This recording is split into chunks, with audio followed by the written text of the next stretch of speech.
लोकसभा के बाद राज्यसभा से भी तीनों नए क्रिमिनल लॉ बिल पास हो गए हैं। संसद के दोनों सदनों ने भारतीय न्याय संहिता, भारतीय नागरिक सुरक्षा संहिता और भारतीय साक्ष्य बिल पारित किए हैं। केंद्रीय गृह मंत्री अमित शाह ने इसे ऐतिहासिक करार देते हुए कहा कि ये कानून नागरिकों के अधिकारों को सर्वोपरि रखेंगे और महिलाओं और बच्चों को सुरक्षा में प्राथमिकता देंगे। अब शादी के नाम पर गुमराह करने या पहचान छिपाकर शादी करने के नाम पर 10 साल तक की सजा होगी। बीएनएस में धोखाधड़ी या झूठ बोलकर किसी महिला से शादी करने या फिर शादी का झांसा देकर यौन संबंध बनाने पर सजा का प्रावधान किया गया है। भारतीय न्याय संहिता में खंड 69 में शादी के नाम पर धोखाधड़ी करने के बारे में प्रावधान किया गया है।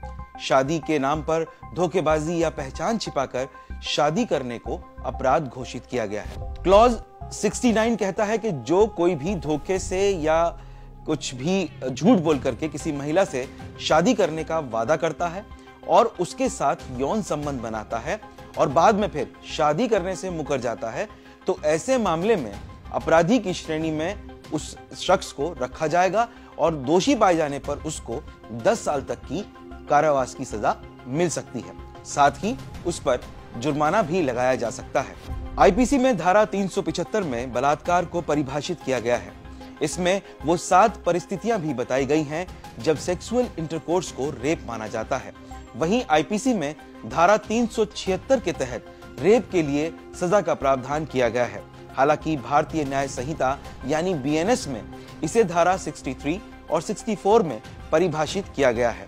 धारा 64 में इन अपराधों के लिए सजा बताई गई है, जबकि इसमें कोई बदलाव नहीं किया गया है। रेप के मामलों में दोषी पाए जाने पर कम से कम 10 साल की सजा और जुर्माने का प्रावधान है और इस सजा को आजीवन कारावास तक बढ़ाया जा सकता है। 18 साल से कम उम्र की नाबालिग के साथ गैंगरेप के मामले में अभी तक दोषी को 20 साल से लेकर आजीवन कारावास तक की सजा का प्रावधान था। प्रस्तावित बीएनएस की धारा 70(2) के तहत नाबालिग से दुष्कर्म के दोषी को आजीवन कारावास से लेकर मौत की सजा तक हो सकती है। 16 साल से कम उम्र की लड़की के साथ दुष्कर्म के लिए सजा बढ़ाकर 20 साल कर दी गई है। नाबालिग से दुष्कर्म में मौत की सजा का भी प्रावधान किया गया है। 12 साल से कम उम्र की नाबालिग बच्ची से दुष्कर्म करने पर कम से कम 20 साल जेल की सजा या मौत की सजा होगी।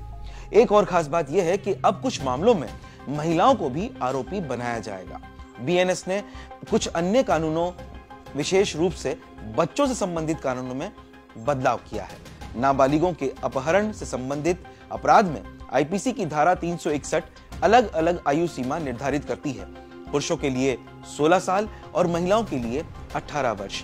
बीएनएस ने इसे दोनों के लिए एक समान कर दिया है और अब ये आयु सीमा 18 साल होगी, इसका निर्धारण कर दिया गया है। महिलाओं की गरिमा को ठेस पहुंचाने के लिए आईपीसी की धारा 354(a) और ताक-झांक करने पर आईपीसी की धारा 354(c) के तहत अपराध माना जाता है।